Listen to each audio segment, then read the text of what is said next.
दोस्तों नमस्कार। दोपहर मेट्रो डिजिटल टीवी के संग में मैं राजेश सिरोठिया। आज हम भोपाल के उस हादसे के 41वें साल पर आपके सामने रूबरू हो रहे हैं, जो विश्व की सबसे बड़ी औद्योगिक त्रासदी के रूप में उभर कर आया था और अपने पीछे इसका इतिहास कई बातें अतीत में छोड़कर चला गया। कई ऐसे बातें हैं जो कि सामने आई, आकर अनदेखी हो गई। कई बातें जो है वो उनके नए खुलासे होते रहे, लेकिन अंत में हुआ कुछ नहीं। वो एक कीटनाशक कारखाना जिसमें कि गुपचुप तरीके से साल भर के भीतर जहरीली मिथाइल आइसोसाइनेट गैस का संयंत्र भी लग गया। उसको लेकर विवाद भी बना, लेकिन मामला चुपचाप चलता रहा। वो तब तक चलता रहा जब तक कि उसने भोपाल में 16,000 लोगों की जान ले ली और लाखों की तादाद में लोग गंभीर बीमारियों के शिकार होकर या तो अब भी घुट घुट कर जी रहे हैं या भगवान को प्यारे हो चुके हैं। मित्रों, भोपाल का जो यूनियन कार्बाइड कारखाना है, जो कि अब कहें तो निशातपुरा इलाका कहलाता है, लेकिन पुराने भोपाल शहर से सटा हुआ वो इलाका है, जो कभी मैकेनिकल कारखाने के लिए स्थापित आरक्षित किया गया था। यानी कि वहाँ पर कोई ऐसी गतिविधि ना हो जिससे कि वहाँ पर आसपास रहने वाले लोगों की सेहत पर असर हो। लेकिन 1934 में जब भारत गुलाम था, तब यूनियन कार्बाइड ने भारत में अपने हाथ और पैर पसार लिए थे और 50.9% शेयर के साथ में ये यूनियन कार्बाइड कार्बन कंपनी जो है उसने अपना भारत में अपना कदम रखे 50.9% हिस्सेदारी के साथ। तब तत्कालीन भारत सरकार का जो भी कारिंदे थे, ब्रिटिश कारिंदे, उनका और उनके नियंत्रण में जो बैंक थे उनका 49.9% पैसा लगा हुआ था। 1969 में भोपाल में यूनियन कार्बाइड का कारखाना स्थापित हुआ, जिसमें कि पहली बार पेस्टिसाइड बनना शुरू हुआ। इसके पहले जो कारखाना था वो बैटरी और वेल्डिंग की मशीनें और बहुत सारी चीज़ें बनाता था, लेकिन पेस्टिसाइड के कारखाने के लिए भोपाल को चुना गया और उस ज़मीन को चुना गया जो कि मैकेनिकल कारखाने के लिए था। इस पर तत्कालीन IAS ऑफिसर, जो कि मध्य प्रदेश के बहुत ही मशहूर अफसर के साथ में लेखक, चिंतक और बहुत ही आंदोलनकारी विचारधारा के व्यक्ति रहे, महेश नीलकंठ बुच, जो कि इस दुनिया में नहीं है, उन्होंने मना किया था कि यहाँ पर इस कारखाने को स्थापित नहीं किया जाए। उनका कहना था कि केमिकल कारखाने के लिए मंडीदीप में ज़मीन आरक्षित है। वो खुद बुश ने इस हादसे के करीब 26 साल बाद इस बात का खुलासा किया, या यूँ कहिए 28 साल बाद इस बात का खुलासा एक कार्यक्रम में किया कि इस कारखाने के लिए जगह चुनने की वजह वो नहीं थी जो सरकार ने बताई थी। सरकार का कहना था कि रेलवे स्टेशन, रेलवे लाइन और सड़क के कारण ये जो है परिवहन के लिहाज से उपयोगी होने के कारण इसको यहाँ आवंटित किया जा रहा है। जबकि बुश का कहना था कि दरअसल यूनियन कार्बाइड के अफसरों ने यह दलील दी थी कि उनके जो अफसर और बड़े इंजीनियर हैं, बड़े अफसर जो हैं, वो क्लब कल्चर के आदी हैं, यानी रात को वो मौज मस्ती के लिए भोपाल आते हैं, तो मंडीदीप उनके लिए दूर पड़ेगा आने जाने के लिहाज से, इसलिए उनको शहर के आसपास ही जगह दी जाए। अब सरकार ने किन कारणों से इस केमिकल कारखाने को जगह दे दी, ये अपने आप में एक अलग विवाद का विषय हो सकता है। लेकिन अब विवाद करने से होगा भी क्या जब लाखों जानें जा चुकी हैं। इसकी तो श्रृंखला दर श्रृंखला अगर आप चीज़ें देखेंगे तो आप पाएंगे कि बहुत ही चौंकाने वाली चीज़ें सामने उभर कर आती हैं और अभी भी उसके विवाद जो है, जो उसका सिलसिला है, थमने का नाम नहीं ले रहा है। महेश नीलकंठ बुश ने तो ये कहा था कि जब वो क्लब कल्चर के चक्कर में उन्होंने यहाँ पर जिद की और सरकार मान गई और उनको उस पर हस्ताक्षर करना पड़ा इजाज़त देने पर। लेकिन अगले ही साल उन्होंने उस फैक्ट्री में मिग गैस का निर्माण शुरू कर दिया। मिग गैस दरअसल नेफ्थॉल के साथ में मिलकर कार्बाइल बनाती है, जो कि इस पेस्टिसाइड को बनाने में बहुत उपयोगी साबित होता था। तो मिक्स संयंत्र जो है, इजाज़त थी पेस्टिसाइड संयंत्र की, बन गया वहाँ पर 1 साल के भीतर मिक्स संयंत्र, क्योंकि उससे पेस्टिसाइड की लागत घट गई थी। लेकिन ये विवाद उठा फिर ठंडा हो गया। किन कारणों से ठंडा हुआ, ये कारण का और इसके लिए कौन जिम्मेदार थे, कौन नेता, कौन अफसर, ये इस बात का खुलासा आज तक नहीं हुआ है। दूसरी सबसे जो चौंकाने वाली बात भारतीय प्रशासनिक सेवा से सागर के कमिश्नर पद से रिटायर्ड हुए योगेंद्र शर्मा ने की थी, जो कि भोपाल गैस हादसे के वक्त एक प्रशिक्षु डिप्टी कलेक्टर के रूप में भोपाल में कार्यरत थे।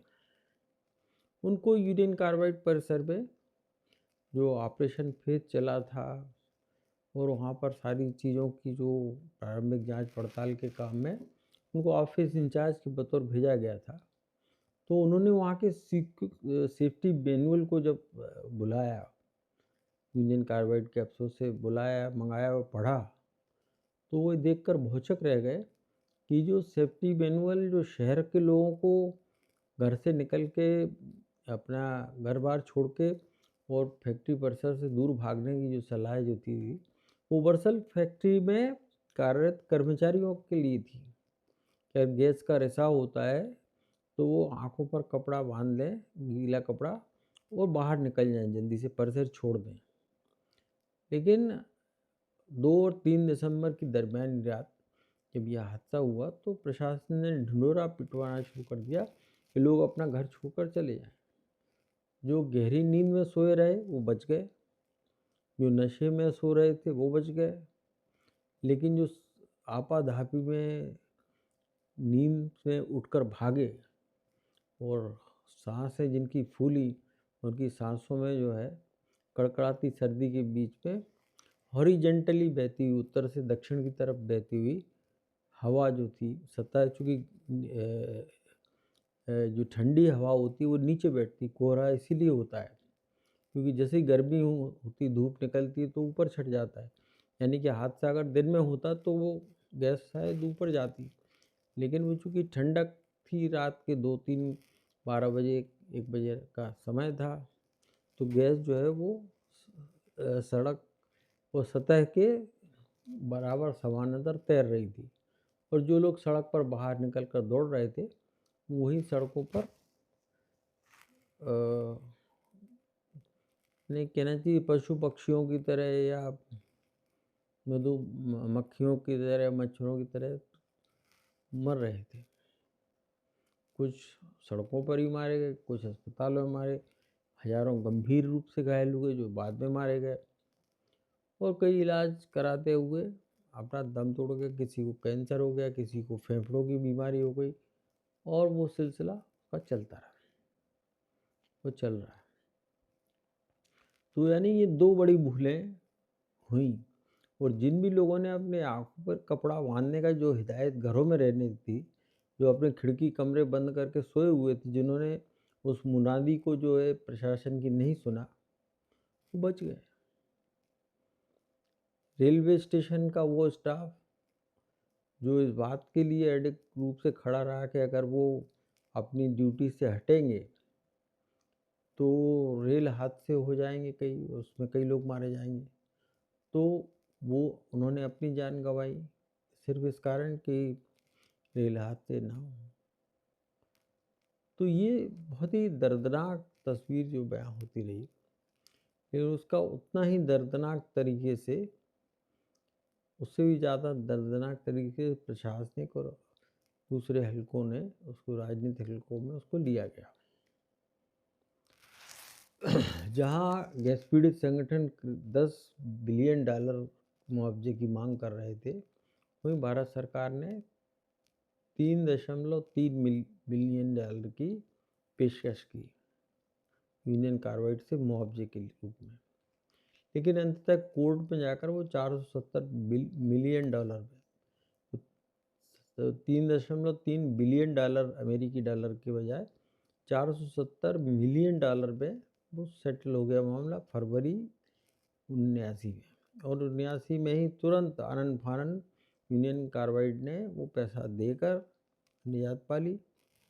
उन्होंने जो बचे हुए गैस पीड़ित थे, उनके इलाज के नाम पर $90 मिलियन का जो है एक कार्पस बना दिया, जिसमें एक अस्पताल थी और उनके इलाज की व्यवस्था कर दी। लेकिन आज वो बहुत ही जीर्ण शीर्ण स्थिति में पड़ा हुआ है। उसके बाद में आपको क्या बताऊं कि वो जो सुरक्षित रूप से रखा हुआ कुछ 1000 टन का कचरा था, उसको जलाने को लेकर पीथमपुर में विवाद हुआ, पीथमपुर बंद हुआ, कोर्ट से, सड़क से लेकर अदालत तक उसकी लड़ाइयाँ होती रही। कुछ कचरा भी नष्ट हुआ है वहाँ पर, कुछ नहीं हो पाया है, कुछ की राख पड़ी हुई है। लेकिन जो तालाब यूनियन कार्बाइड परिसर से लगा हुआ था, जिसमें कि पेस्टिसाइड बनने के बाद जो बचे हुए खतरनाक और घातक रसायन एकत्र होते थे एफ्लुएंट के रूप में, यानी किसी भी रासायनिक संयंत्र में जो पानी निकलता है वो भी जहरीला होता है, और उसके लिए उसको सीधे नाले या नदी में नहीं छोड़ा जा सकता है, इसलिए उसके लिए तालाब बनाया जाता है। तो वो तालाब में वहाँ मरता रहा, उसकी किसी ने चिंता नहीं की, और उसका पानी अंदर जाता रहा, और उसने करीब 7 वर्ग किलोमीटर के क्षेत्र को, पानी को, भूगर्भीय जल को ना पीने लायक बचा, ना आम तौर पर इस्तेमाल करने के लायक भी छोड़ा। तो वो जहरीला पानी आज भी लोगों के लिए एक बहुत बड़ी समस्या बना हुआ है। उसके साथ में जो सुरक्षित रखे कचरे को लेके तो भारी बवाल होता रहा।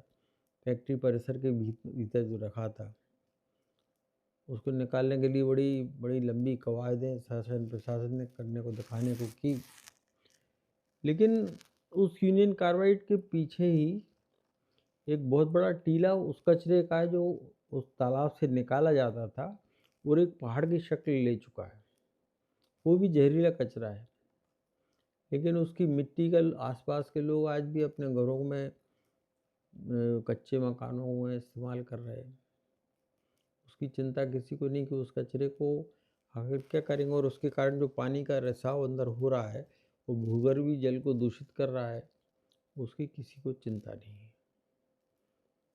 तो बहुत सारे मुद्दे इस गैस त्रासदी के हैं, इनके बारे में जितनी भी चर्चा की जाए वो कम है। लेकिन 2 और 3 दिसंबर की वो रात जो है, जो उसके जो हालात एमएन बुश साहब ने उसकी जो परमिशन के लिए बयां किए थे, और जो योगेंद्र शर्मा ने अपनी आंखों देखी बताई, वो अपने आप में दिल दहलाने वाले दृश्य जो है, वो आज भी सबके सामने आ जाते हैं। और ये यूनियन कार्बाइड का ये मामला जो है, ये बहुत ही आसान तरीके से सुलझा लिया गया और बहुत सस्ते में निपटा दिया गया। इतने हज़ारों लाखों लोगों की जान की कीमत का सौदा चंद रुपयों में करके, चंद डॉलरों में करके सरकार ने भी अपने कर्तव्य की तीसरी कर ली है। लेकिन विश्व के आप जो भोपाल जो है, झीलों की नगरी के रूप में मशहूर था, एशिया की सबसे बड़ी मस्जिद के रूप में मशहूर था, ताल तलैयों की नगरी कहा जाता था, लेकिन वो आज पूरी दुनिया में गैस त्रासदी के शहर के नाम से जाना जाता है। और इससे वो कैसे कब तक निजात पाएगा ये तो कहना मुश्किल है। लेकिन आज चूँकि उसके 41 साल पूरे हो रहे हैं, तो उसकी याद में जो लोग उस गैस हादसे के शिकार हुए, उनको श्रद्धांजलि देने की, उनको याद करने की तमाम कवायदें, प्रार्थनाएँ सब हो जाएँगी और अपने कर्तव्यों की स्वीकृति हो जाएगी।